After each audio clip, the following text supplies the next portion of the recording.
मध्य प्रदेश में मुख्यमंत्री डॉक्टर मोहन यादव की जमीनों को लेकर राजनीतिक घमासान छिड़ गया है।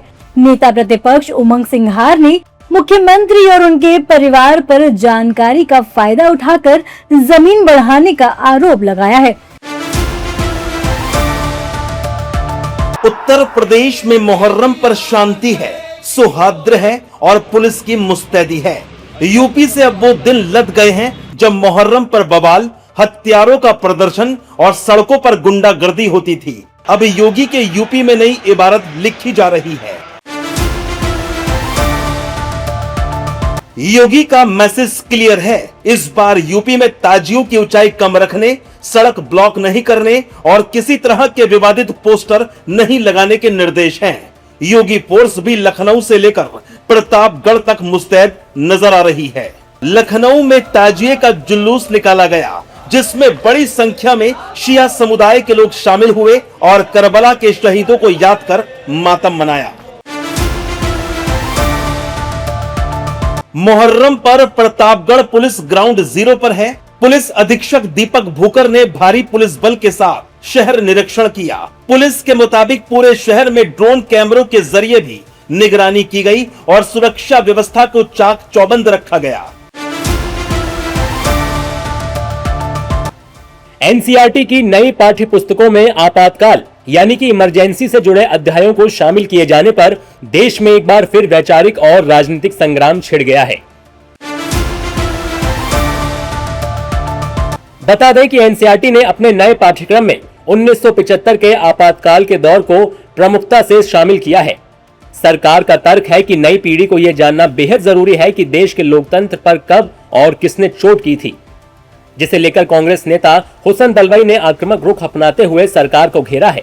हुसैन दलवाई ने कहा कि विद्यार्थियों को हिंदुत्व के जरिए तैयार करने की कोशिश की जा रही है, देश का विनाश होने वाला है।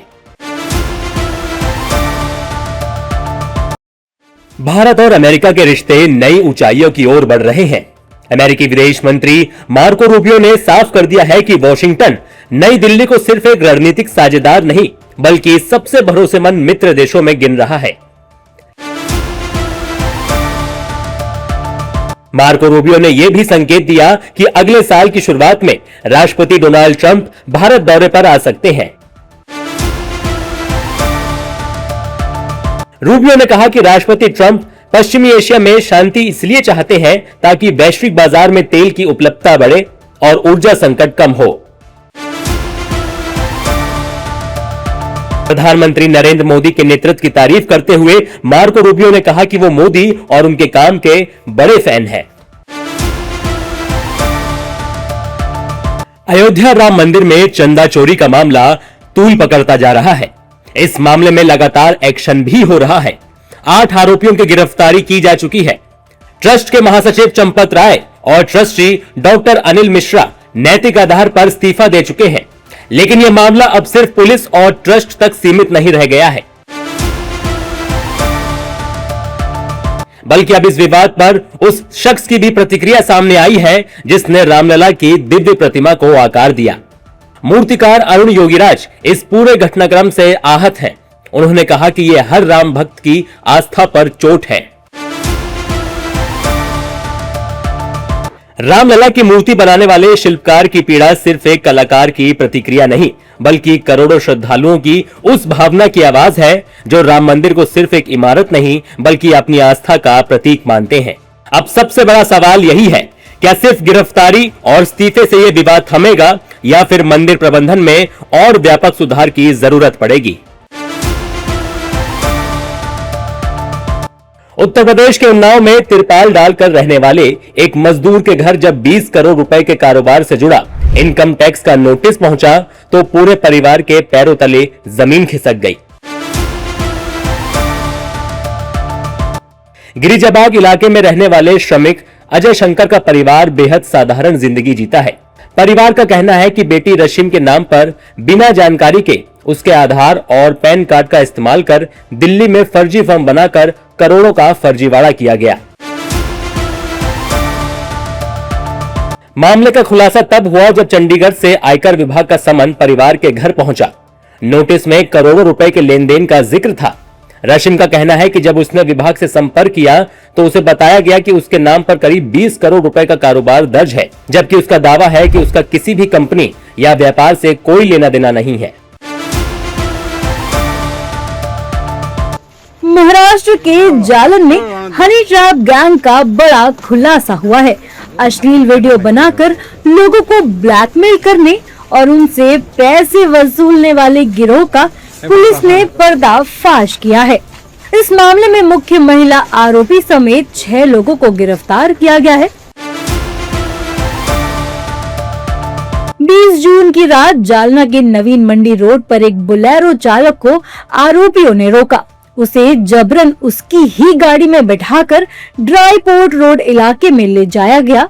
वहां उसके साथ मारपीट की गई, मोबाइल और नकदी छीन ली गई। इसके बाद उसका अश्लील वीडियो बनाकर वायरल करने की धमकी दी गई। डर के माहौल में पीड़ित के रिश्तेदारों और दोस्तों से फोन पे ऐप के जरिए पैसे भी मंगवाए गए। लोकसभा में नेता प्रतिपक्ष के रूप में राहुल गांधी ने 2 साल पूरे कर लिए हैं।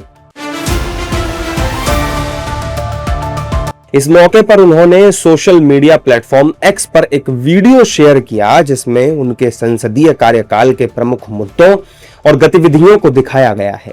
वीडियो में बीते 2 वर्षों के दौरान संसद में दिए गए उनके भाषणों के अंश शामिल हैं। इसमें मणिपुर हिंसा, अग्निवीर योजना, पेपर लीक, नीट से जुड़े छात्रों के मुद्दे और कथित वोट चोरी जैसे विषयों पर उनकी ओर से उठाई गई बातों को दिखाया गया है। पोस्ट के साथ राहुल गांधी ने लिखा, लोकसभा में नेता प्रतिपक्ष के रूप में आज 2 साल पूरे हुए। इन 2 सालों का हर दिन एक ही काम रहा, हर भारतीय की आवाज को सत्ता तक पहुंचाना।